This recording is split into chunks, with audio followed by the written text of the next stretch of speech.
everybody, welcome to this week's Roundup. Before I begin, I just want to let everybody know I'm going to be getting rid of some extra stuff up on eBay. I have things just overflowing out of boxes here, so I'm getting rid of doubles or anything that I don't really use anymore just to make room for other stuff. So it's listed up on eBay if you're interested. Also, if you're a supporter, you should have probably already gotten a message about some extra stuff. I'm going to be going through the supporter channels as well, so check your messages wherever you support. But anyway, I'll leave a link to eBay in the description if anybody's interested, but if not, let's jump in and see what's been going on this week. First up, RetroBit has just opened pre-orders on a new official reprint of the Super Famicom game Assault Suits Valken, which was also released as Cybernator on the Super NES. This game is the Japanese version with a brand new English localization, which I'm guessing was taken from the recently released Switch version of the game. It's available to purchase for $60 as a complete in-box game and $80 as a collector's edition with some extras. There's links to PAL, NTSC, and the original versions if you're interested in the description. So this one's kind of interesting. I've really been praising RetroBit's re-releases because they're games that are usually super expensive or it's really hard to get even if they're not that expensive. But this one kind of falls in the middle, and I still like it, but it's just, it's interesting because you could get the original Cybernator or Valken for a little bit cheaper than this, or about the same price, depending on what you're willing to purchase. Do you want mint condition, complete in box? Do you want cartridge only?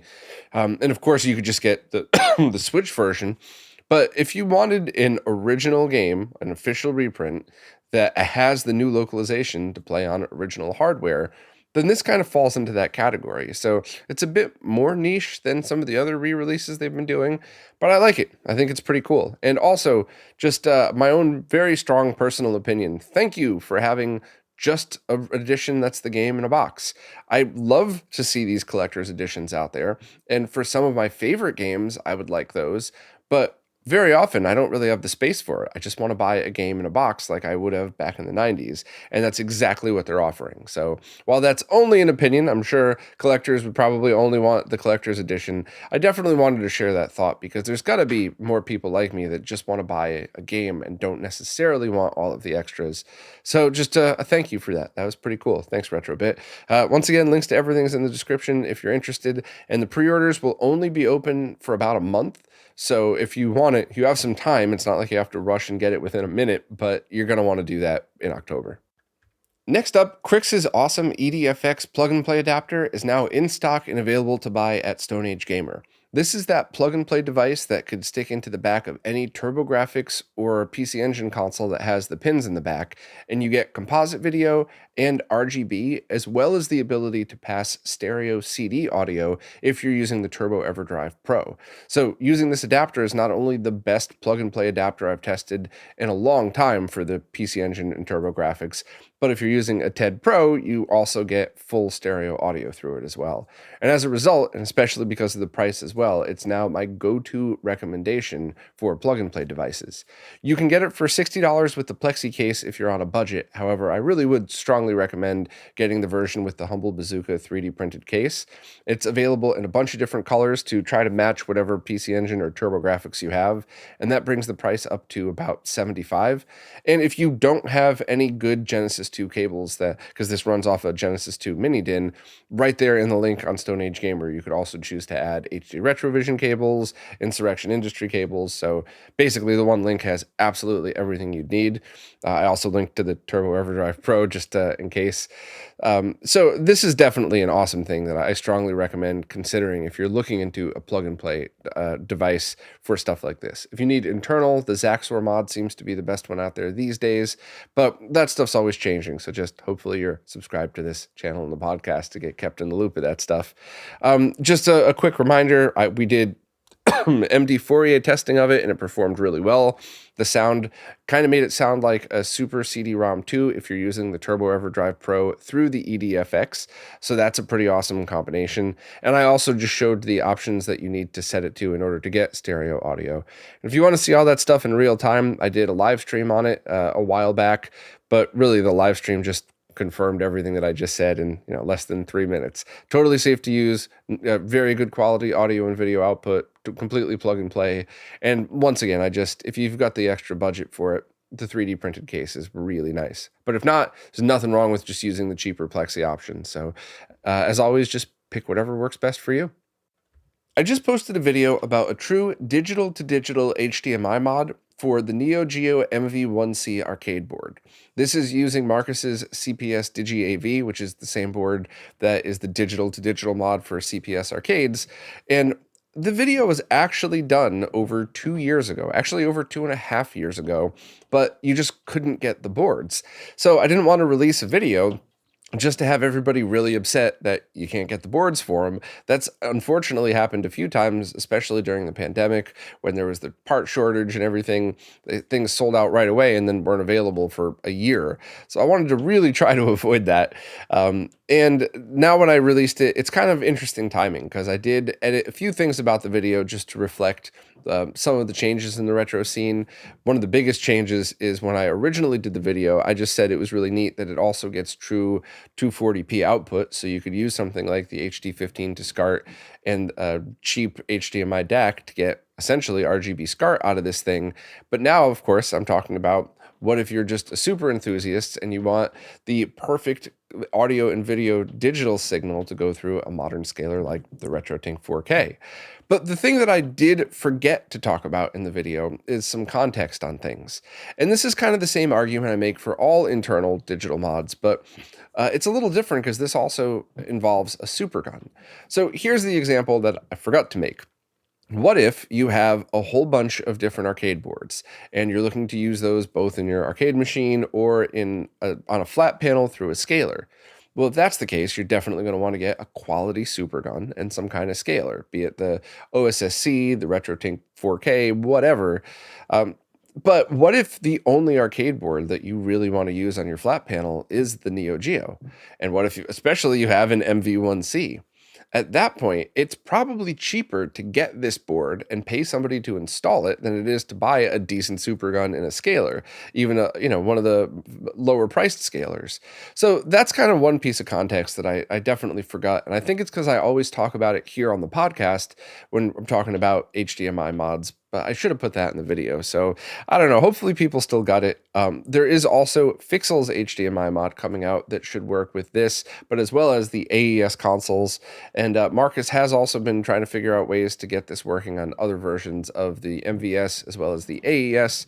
So there's going to be more options for everybody. I mentioned that in the video. I just said Fixel's isn't out yet, so it's not fair to speculate on something that's not out. It's not a dig. I'm sure somebody's going to interpret it that way, but it's actually in defense of both Marcus and Fixel. Why are you going to speculate on something that no one's held yet? So I took that as a sign of respect and a compliment. You can interpret it however you'd like. But anyway, definitely check out the video. It was pretty neat. It was also interesting to go back into an Adobe Premiere session from 2.5 years ago. That was many versions ago because some of the captures that I had just don't work. So I had to cut out some of the examples that I had put in because it doesn't work in Premiere anymore. And I don't know what happened to the originals. Because when I do lossless captures, I very often will just have like backups compressed if I need to reference them. But I don't want to keep like 20 gigs worth of stuff for a video I might not ever go back to. So I just cut some of the examples in there. But hopefully there's still plenty of information to get you what you need for this. And once again, I know I said it like twice in the video, but I kept showing the Open MVS in this video because I thought it was a great way to show one use case, consoleized with dual analog and digital out, but you don't need to do that. You could just drill a hole in the side of the original MV1C case and mount it there if you want to.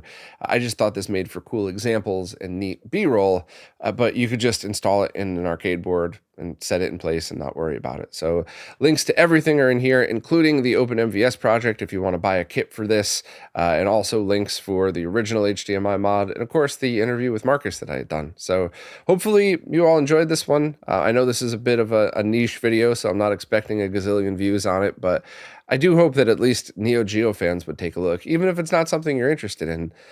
Just, even if you're already super happy with your AES, plus you get the Mystery Core for digital, and you don't really care, I still think you'd kind of be interested to see how it works. So maybe give it a watch and, let me know what you think. Next up, Will's Console Mods is selling the last batch of 21-pin Saturn switchers. I guess all of the parts required to make it are going end of life and are near impossible to get anymore, so Will just wanted to make one more batch for people. The 20 pins are totally sold out, and the 21 pins are about to sell out, so if you were looking to get one of these, you might want to jump on it now. Unfortunately, it's not, this isn't like building the hype train or something, it's just the parts aren't available to make them. So maybe will consider making a new revision. Maybe there will be newer ODEs that have this functionality built in, so we don't need to buy extra stuff. It's not a dig on Will, by the way. I think this was an awesome thing, but just saying, hopefully there's at least more options. If you're not sure what the SaturnSwitcher is, Tito did a deep dive video of it a while back. It's an awesome video. I definitely recommend watching it, but I'll just give a quick overview anyway, just in case. Basically, this is a device that replaces the power supply and allows you to run a Fenrir optical drive emulator and your original optical drive at the same time. So you remove the power supply and that frees up space. You mount this in its place. You plug the Fenrir into it. You plug it, and you also plug the optical drive into it, and then you plug it into where the optical drive goes. And then that's basically it. And you just use a good quality external power supply. So it solves a couple of problems. It allows you to upgrade the power supply. Now you could use an external international brick if you would like, which is great if you have, Japanese Saturns or something else. But it also, the most important feature, you could choose between original discs or using the optical drive emulator. And I love that. And I really hope more ODEs think about this. The newer one coming up for GameCube should have this functionality built in as well. I'm really excited about that. There's no pre-orders or anything yet. As soon as there is, I'll let everybody know. I just wanted to shout that one out because I love seeing dual functionality like this. So if you need one, 20 pins are all sold out. 21 pins are still in stock, but not too many. And hopefully there'll be more solutions in the future that kind of take all of this into consideration.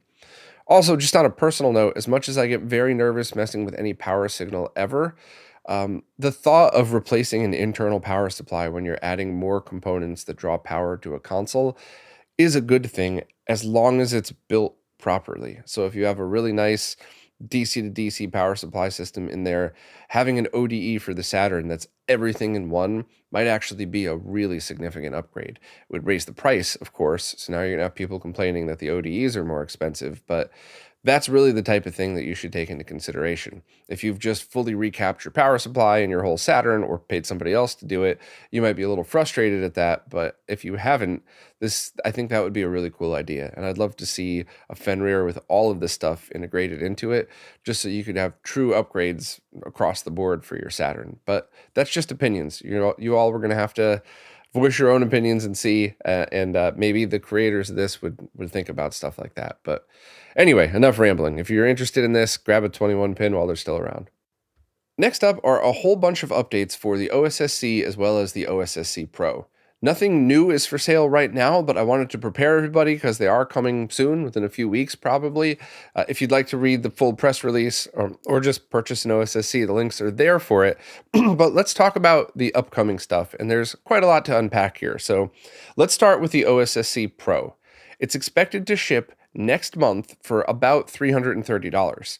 The maximum resolution it can support is 1440p 60 or 1080p 120. And those are true full resolution modes. Those aren't pixel repetition.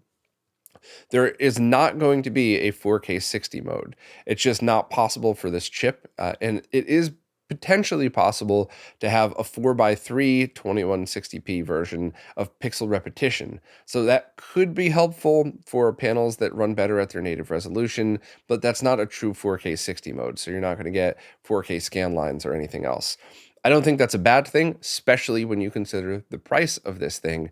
But the other two modes that I just mentioned are fully functional with that. So this is interesting because this price point and functionality puts it kind of in a sweet spot now for the scalers that are out or coming out. It also, the thing that is kind of disappointing but also would help people decide which they want to purchase, is it doesn't have composite or S-video ports at all. So if you really think about it now, you kind of take it back for a second. If you're on a strict budget, but you definitely need a scaler and you have a little bit of modding skills, you could make a GBS control for under $50 with everything that you need. Beautiful. If you're just looking to get in a plug-and-play solution and not really worry about anything, For over 100, but not much over, you get a RetroTink 2X Pro that's got composite S-video and component, or you could get the original OSSC. More updates on that in a second, and that's obviously not composite or S-video, so that's perfect if you have those other ones. Now, there's also some things like the OSSC is more compatible with arcade boards and retro PCs than the Tink products up until the 4K, of course. So that's another price point to consider. And now you have the next run of devices. You have the RetroTink 5X, which is arguably the best scaler out now for consoles. You have all of the inputs that you would need, including VGA if you just get the HD15 discard adapter for it. Except the compatibility with retro PCs and arcade boards isn't as high, and it doesn't do 1080p 120, which is kind of cool if you want to feed your own BFI to panels that could do it. So now you have the OSSC Pro that's about the same price as the Tink 5X, but it is going to be more, just like the other OSSC, more compatible with retro PCs and arcade boards. That's a little bit of speculation, and I shouldn't do that, but these are devices that I've tested before. Marcus has been open about the compatibility. Marcus is always just open about all this stuff. So that's kind of neat. That kind of puts it at a different price point. And then, of course, you got the Tink 4K, which is going to be more expensive, but could do basically all of these things. So I really do think there's a lot of room in the market for the OSSC Pro, and I think there's a couple of very specific use cases that I think it would really be a help. Now, in defense of Marcus, this is a brand new product about to hit the market. Yes, it's been in final prototype form for a while now, since I was still in my New York City apartment, so over 2 years. But I think Marcus might have put this aside a little bit, worked on the DeX firmware, but without the chips to build it, it wasn't in a place where people could test it. So now that it is, I think that it's going to release as a good product, but it's probably going to take a little while for things to get sussed out to make it as good of a product as the original OSSC. In case you can't figure it out, I'm not throwing shade at all. I'm just trying to create realistic expectations and get a little defensive of Marcus, because I don't want this thing to be released and people be like, oh, it's not compatible with every one of my arcade boards, only 49 out of 50. Yeah. Give Marcus some time. It'll mature after a couple of firmwares. Anybody that's following Marcus for a while knows that he just continues to deliver. And that moves on to the next thing to talk about. There is a new OSSC revision and a new firmware, but there's some compatibility issues going on with this.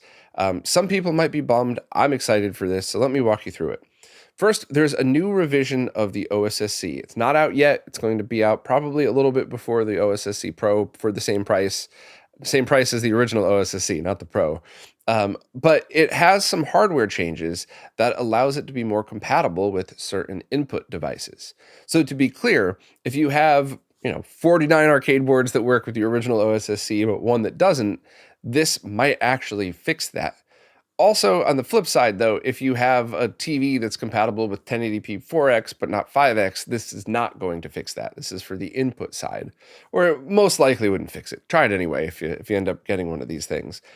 Now, the firmware that goes along with this also adds Shadow Mask CRT emulation, HDR mode, 1440p pixel repetition mode. So that's not true rendering or scaling to 1440p, but it's that very neat trick that if you have a 1440p native resolution monitor, definitely use it, or at least try it. And of course, the improved sync support, except there's one catch. You can't install it on older OSSCs unless you do a mod. Now, there's some good news. The mod is basically one wire, and if you did put this firmware on the old OSSC, or if you did it and the mod didn't work right, you'd get some crazy video output, but that's fine. Just use the LCD screen on the side to flash it back to any of the other firmwares. It's not locked or anything like that. So the only kind of catch is the mod that you need to do. You need to remove one surface mount resistor, super easy, but then you need to take something very small like a Kynar wire and solder it directly to one of the pads of that SMD resistor, and then run it around the board and solder the other one to one single pin on the end of the FPGA. Now, that doesn't sound very hard, except there's a few things to note. You have to then properly tin and heat up a very tiny pin and a very tiny pad. And what happened to me when I was doing this was I did the pad first, but I didn't tape the wire down. If I was smart, I would have done the pad side first, or either side first, doesn't matter, but then I would have put a dab of glue on the wire, not on the solder joint, on the wire to tack it down to the board, or a piece of non-conductive tape. And then I would have run the other one around, cut it to size, maybe even cut the wire to size before you do any of this, and then tape that down and then solder that in place. What happened to me was I did the first pad, ran it around to the FPGA, tacked that one down, taped that down, and then when doing so, when I twisted the wire, it twisted the pad right off the board and pulled it off. So this is not for beginners at all. This would be for people that do stuff like this all the time. So if you repair boards, if you do mods like this, then sure, no problem. It's still fixable if you do that, but now we're talking about something that's just a little bit out of my comfort zone. I probably could do it with some patience, but I'm just going to pay Jose to do it. So I told you that story just to make it very clear that this is probably not a mod that you're going to want to do unless you have experience doing it. It's not like an SNES Mini RGB mod that you could easily do with just a bit of patience and some practice. This is a little harder than that. I don't want to see people ruin their OSSCs. Video Game Perfection's offering a service to mod it. I'm sure your local modder would probably do it as well. Same stipulation as always, make sure they know what they're doing to the best of your ability. So I just wanted to just say that because anybody that's watched my live streams knows I am not a beginner, but I am by far no way an expert modder. I'm just good enough to do this stuff, and I should have been smart enough to do this right. I don't know, everybody has bad days. So I just wanted to put that out there. Now, of course, there's two ways that you could look at this thing. You could say, oh, Marcus released a firmware that I want, but I have to do a mod to get it, or buy a new motherboard revision. That's terrible. Or you could look at it like, Marcus is still supporting this product with completely free firmware updates that he could have charged for if he wanted to after all of this time, even with another product coming out. I think you all know which I choose to look at this, or how I choose to look at this. So I think it's awesome. I think if you need an OSSC and you don't have one, maybe yours broke or whatever, just wait a couple of weeks and get the latest 1.8 motherboard revision. If your OSSC is working completely fine, think about if you need the update. Is everything working? Do you need any extra features? Are you using a 1080p monitor? Don't bother. And I mean that with love and respect. Just why would you go through the trouble of doing this for something you probably don't need? But if you have a couple arcade boards that aren't working, you're running it on a native 1440p monitor, you just want to try out the shadow mask modes, whatever, then yeah, do the mod to your original one or pay somebody to have it done and take your completely free update and go from there. So hopefully I put everything into perspective. I wanted to be very clear without rambling too much, but as soon as the Pro is out, I will have more information. As soon as I bring my OSSC to Jose to have my terrible mod work fixed, I will at least get some screenshots of the shadow mask. But this update was basically a prep so that the next time this stuff is released, I could just talk for 2 minutes about what it is and not ramble on for 10. So hopefully you all stuck with me because I wanted to get all that good info out there. Now it's time for this week's Mr. Updates, care of Lou from Lou's Retro Source. As usual, I'm just going to skim through these, and if you hear anything that piques your interest, please check out Lou's video. He's got more details as well as visual examples of most of this stuff. Starting us out, Ronnie Snice released a new wallpaper for the Mister that's based on the box art for the SNES version of Street Fighter 2. You could enable Ronnie's wallpapers in the Update All script settings, but honestly, you should have done so already. They're free, they're awesome. Even if you decide they're not your thing, you press one button to turn them off. This is like a must-have in my opinion. I don't say must-have too often. I usually do when it's something that's free. This is free, so what do you got to lose? They're absolutely awesome, and I really appreciate Ronnie taking the time to do them. Next, Anton Gale's gone through the code for the Xerion core and added a cocktail cabinet mode, as well as also recoded a lot of the core. Now, this is something that I think is always really commendable. It's very exciting to release new stuff and to share that with people, but my nerd side really appreciates somebody who goes back and takes the time to just clean up their previous work and make it even more tweaked. So shout out to Anton. Thank you for doing that.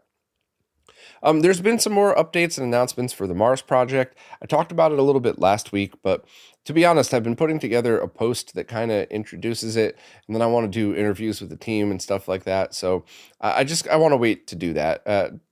before I talk in detail about it, because I want to present the project properly and really paint it in a good light, because I do think it's got a ton of potential. And if if they hold up to at least half of what they've been talking about, it's still going to be awesome. So stay tuned for that. But the most important thing is there's no like pre-orders or anything opening up in the next week. So if I'm delayed a week or two to get that out, it's not the end of the world. And you can always follow them on social media too. Next, Wizzo showed off a prototype NFC board from Retro Castle that's much smaller than the ones that you can get off of Amazon and AliExpress, so it'll give you a lot more flexibility on where you could integrate an NFC reader. I talked a lot about this before. I think this project's awesome. Ivory and Wizzo are awesome, so I'm just happy to see more stuff like this coming out. Next up, the N64 core. Along with getting more games working, Robert also added anti-aliasing and de-dithering. So this will not only just make the core work more, but you could actually get the games looking better too. So this is very impressive stuff. And I believe My Life in Gaming just did a live stream with the N64 core. So check that out if you want more examples. I could be wrong about that. I was half asleep when I saw that. Sorry, I'm like, no disrespect if I got that wrong. Next up, Hotego mentioned that the Namco System 1 core should get Splatterhouse up and running soon. The core locks up at the moment and needs more debugging, but all the circuitry is hooked up and the 4 CPUs boot up and execute code. So that should be coming relatively soon. Next up, Mr. Add-on's Reflex RF adapter is now available for sale. This is the device that allows you to connect composite and either mono or stereo audio to get RF out. So that way you can hook up Mr. through the Mike Simone code, or really just any composite video source to an RF only TV.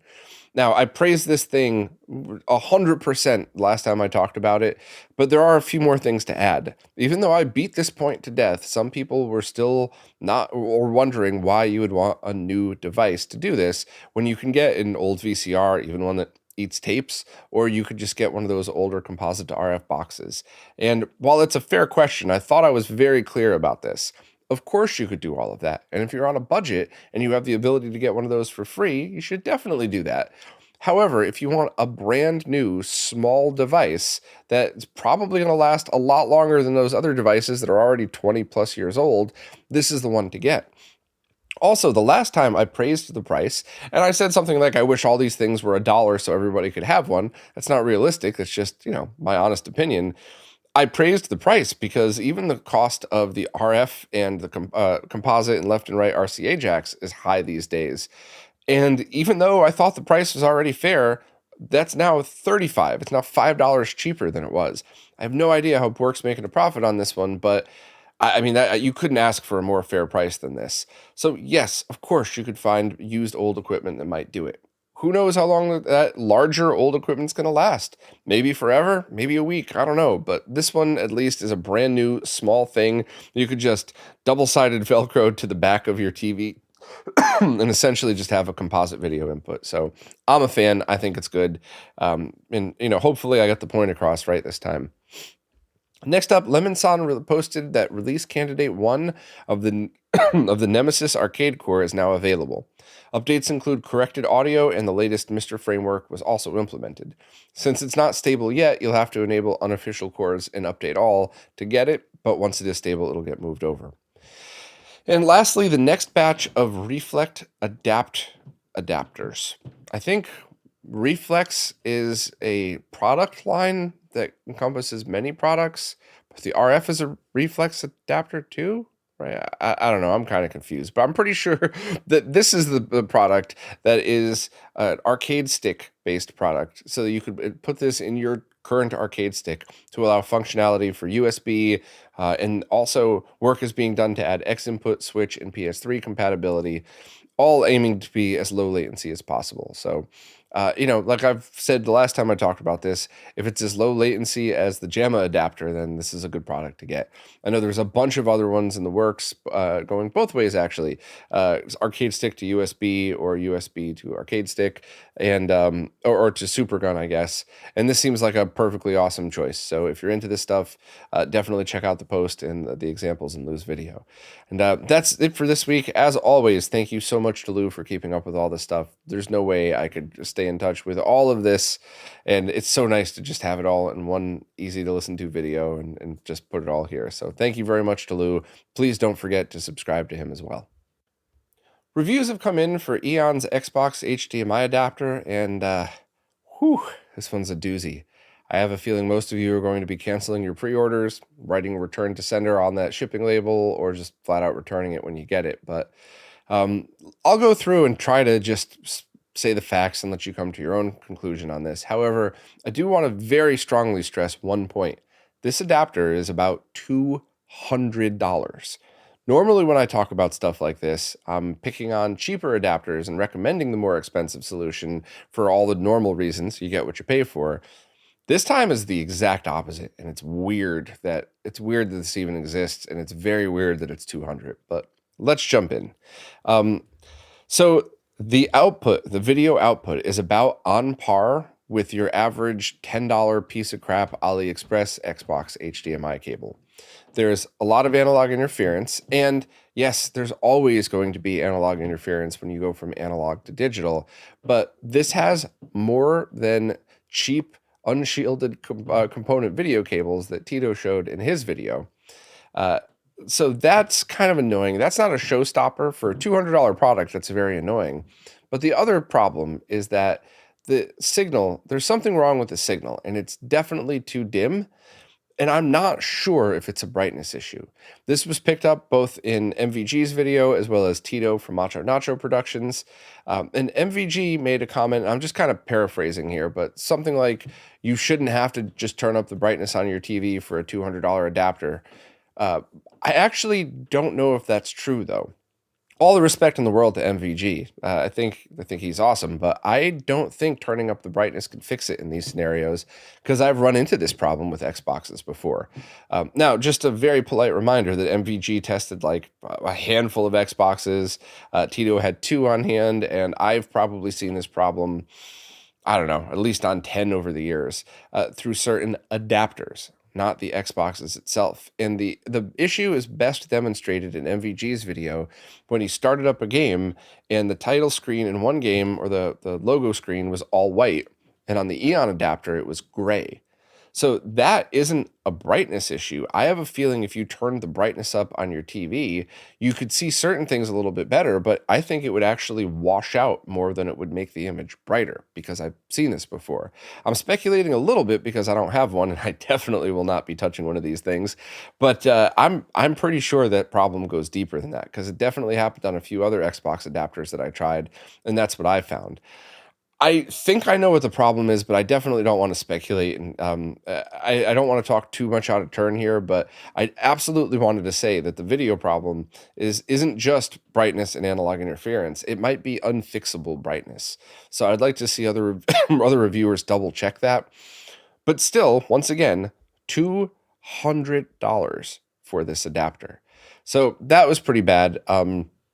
Now, the other features of it seemed to work fine. The dual HDMI output seemed to work, and the network hub seemed to work as well. But this is where things get a little stranger. If you wanted to match the performance of this, you could do all of that for like $30. You go on AliExpress and you get a crappy splitter, a crappy HDMI cable for Xbox, and a crappy network hub, and you basically have matched the entire performance of this thing. If you want to do it right, and here's the crazy part to me, if you want a really good analog to digital conversion, the Electron Shepherd one is $42. And this is a very good HDMI output, analog to digital video. And there's even a switch on the last model released where you could choose between digital to digital audio, which means all the surround sound formats come through too. Or if your display or AVR isn't compatible with that signal, you could flip a switch and just get stereo left and right. So you have an adapter that really gets you way better video performance and better audio performance as well for $42. Now, if you want to continue down that road, you can get one of those HDMI splitters I absolutely gushed about over the past couple of years. There's been 2 or 3 that were just spectacular. And you could even just get a decent but cheap gigabit hub or switch or something. And now you're really talking less than half the price for a solution that works far better. The splitters that I talk about have a ton of options in them, and you could use them on multiple things. So when I originally speculated on this when the announcement was made, I had strongly recommended people don't buy it because it's very overpriced. And I also said that maybe this product is for people who throw LAN parties. And if you have your box of 10 Xboxes, to try to wire things up might be a lot easier just to have one of these in. But I now rescind that recommendation. I don't even think you would want to do that, because how are you going to throw a LAN party where you can't see what you're doing in dark scenes of a game? MVG definitely said some scenes were unplayable. The good news, if you want to call it that, Tito opened his up. You cannot open it. You have to cut it open. So there's no way it's user serviceable. So if for whatever reason the team found that they had made a mistake in production, you can't even repair it without cutting it and gluing it back together. But the boards on the inside were at least looked like they came from a factory.